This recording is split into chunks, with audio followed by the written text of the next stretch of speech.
అంటే ఆ లూప్‌లో ప్లే అయితుంటది అది. అదే లూప్‌లో ప్లే అయితుంటది మైండ్, ఈ గిమ్మిక్స్ అనేటివి. కానీ ఇంట్యూషన్ అనేది అట్లా ఫంక్షన్ కాదు. ఇంట్యూటివ్ నాలెడ్జ్ ఇది మనకొచ్చిందనేది తెలుసుకోవడానికి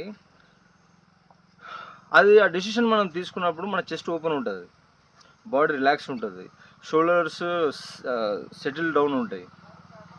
మన మైండ్ చాటరింగ్ నుంచి వచ్చినప్పుడు ఏమైందంటే చెస్ట్ అనేది బిగుసుకుపోయి ఉంటది.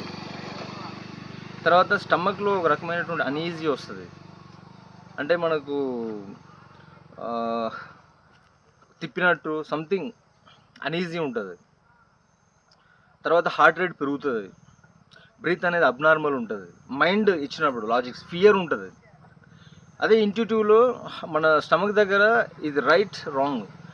స్టమక్ దగ్గర ఏం అన్‌ఈజీ ఉండదు. జస్ట్ ఇట్లా ఉంటది అంతే. అది పర్ఫెక్ట్ ఆర్ పర్ఫెక్ట్ కాదు. అంటే ఇది మనం తీసుకోగలిగితే ఈ నాలెడ్జ్‌ని ఇది చాలా యూజ్‌ఫుల్ ఉంటది. చిన్న చిన్న వాటిలో ఎక్స్‌పెరిమెంట్ చేసినప్పుడు మనకు రిజల్ట్స్ అనేది అర్థమైతే మన పెద్ద పెద్ద వాటిలో కూడా దీన్ని సపోర్ట్ తీసుకోవచ్చు. అందుకోసమని చెప్పడంలో ఉద్దేశ్యం. ఇంట్యూటివ్ అనేది ఒకటి పనిచేస్తది. ఓషో చెప్పిండు అంటే దాంట్లో ఉంటది కదా! అందుకని ఆల్వేస్ ఓషో ఏం చెప్తాడంటే ఫాలో యువర్ ఫీలింగ్స్ అంటుంటాడు ఆయన. ఆయన follow your heart nothing but follow your feelings అంటుంటాడు. Follow your mind, follow your emotions అని చెప్పలేదు ఆయన.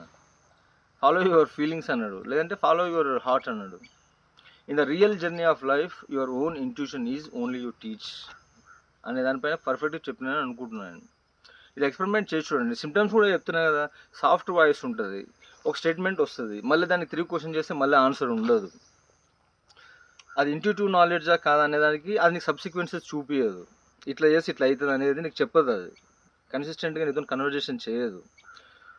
తర్వాత నీకు భయాలు, టెన్షన్, ఆందోళన, డిప్రెసివ్, యాంగ్జియస్, నిరాశ ఇట్లాంటివి ఏమి ఉండవు దాని దగ్గర. అది అంత పాజిటివ్లో ఉంటుంది. ఇక అంటే ఒక సైడ్ ఏమో ఫియర్ ఉంది, ఒక సైడ్ ఏమో జాయ్ ఉంది. ఇది న్యూట్రల్గా నీకు ఒక స్టేట్మెంట్ ఇస్తుంది.